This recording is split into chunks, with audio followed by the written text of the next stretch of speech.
요셉의 형들이 왔다는 소식이 파라오의 궁전에 전해지자 파라오와 그의 신하들이 매우 기뻐했습니다. 파라오가 요셉에게 말했습니다. 그대의 형제들에게 짐승들 등에 짐을 싣고 가나안 땅으로 돌아가라고 말하시오. 그리고 나서 아버지와 다른 식구들을 이곳으로 모시고 오라고 말하시오. 내가 그들에게 이집트에서 가장 좋은 땅을 주겠소. 그리고 그들은 우리의 가장 좋은 음식도 먹게 될 것이오. 이집트의 수레를 몇 대 가지고 가서 어린아이와 아내들을 데리고 오라고 말하시오. 그리고 그들의 아버지도 모시고 오라고 하시오. 가지고 있던 것을 굳이 가지고 올 필요는 없다고 하시오. 이집트에 있는 가장 좋은 것을 우리가 그들에게 줄 것이오. 그리하여 이스라엘의 아들들은 파라오의 말대로 했습니다. 요셉은 파라오가 명령한 대로 그들에게 수레 몇 대를 주었고 여행할 때 필요한 음식도 주었습니다. 요셉은 형들에게 갈아입을 옷도 챙겨 주었습니다. 특별히 베냐민에게는 갈아입을 옷을 5벌이나 주었고 은 300세겔도 주었습니다. 요셉은 자기 아버지에게 이집트의 가장 좋은 물건들을 나귀 10마리에 실어 보냈습니다. 그리고 암나귀 10마리에는 아버지가 이집트로 오는데 필요한 곡식과 빵과 다른 음식들을 실어 보냈습니다. 그리고 나서 요셉은 자기 형제들에게 길을 떠나라고 했습니다. 요셉의 형제들이 길을 떠날 때에 요셉은 그들에게 집으로 돌아가는 길에 서로 다투지 마세요 하고 말했습니다. 그래야 요셉의 형제들은 이집트를 떠나 가나안 땅에 있는 아버지 야곱에게로 돌아갔습니다. 그들이 야곱에게 말했습니다. 요셉이 아직 살아 있습니다. 요셉은 이집트의 총리가 되었습니다. 그들의 아버지는 너무나 놀라 그들의 말을 믿으려 하지 않았습니다. 요셉의 형제들은 요셉이 했던 말을 빠짐없이 야곱에게 들려주었습니다. 야곱은 요셉이 자기를 이집트로 모셔가기 위해 보낸 수레들을 보고서야 제정신이 들었습니다. 이스라엘이라고도 부르는 야곱이 말했습니다. 내 아들 요셉이 살아있다니 죽기 전에 가서 그 아이를 만나 봐야겠다.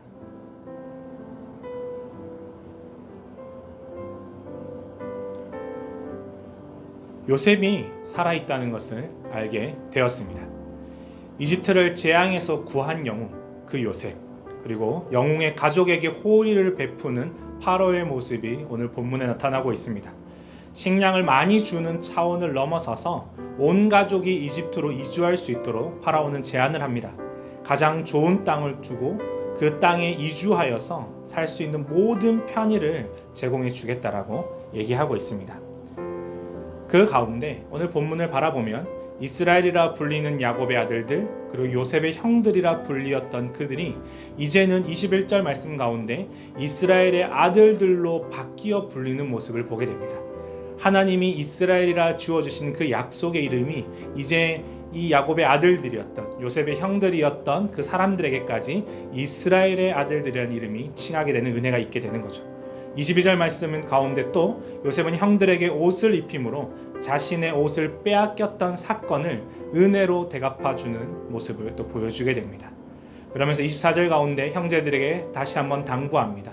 우리 가운데 많은 사건들이 있었지만 다툼과 분쟁, 시기와 질투, 미움이 아니라 화평과 화목과 회복과 배려와 사랑의 모습으로 살아가는 하나님이 주시는 은혜의 자녀들이 되자라고 이제 함께 당부하기 시작합니다.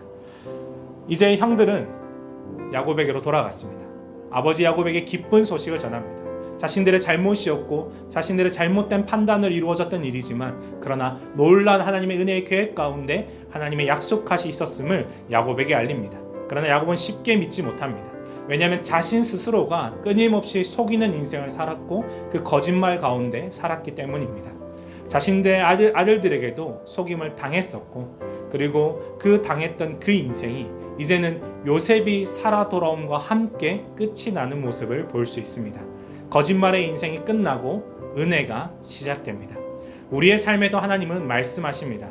우리의 이름을 그리스도인으로 우리의 이름을 하나님의 아들과 딸로서 불러주십니다. 그 부르신 은혜에 합당한 삶을 살아가는 저와 여러분이 되었으면 좋겠습니다.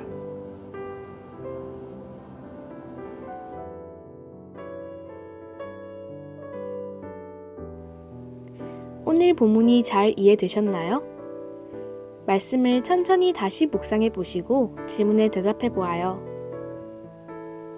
첫 번째, 본문에서 하나님은 어떤 분이신가요? 제목을 정하듯 한 문장으로 정리해 보세요.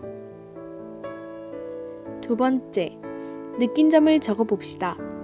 본문에서 느낀 점을 자유롭게 적어주세요. 세 번째, 적용을 구체적으로 해봅시다. 다짐이 아니라 실천 가능한 삶의 적용을 구체적으로 적어보세요. 네 번째, 기도 제목을 적고 기도해요. 묵상을 통해 삶의 변화를 위한 기도 제목을 적어보세요.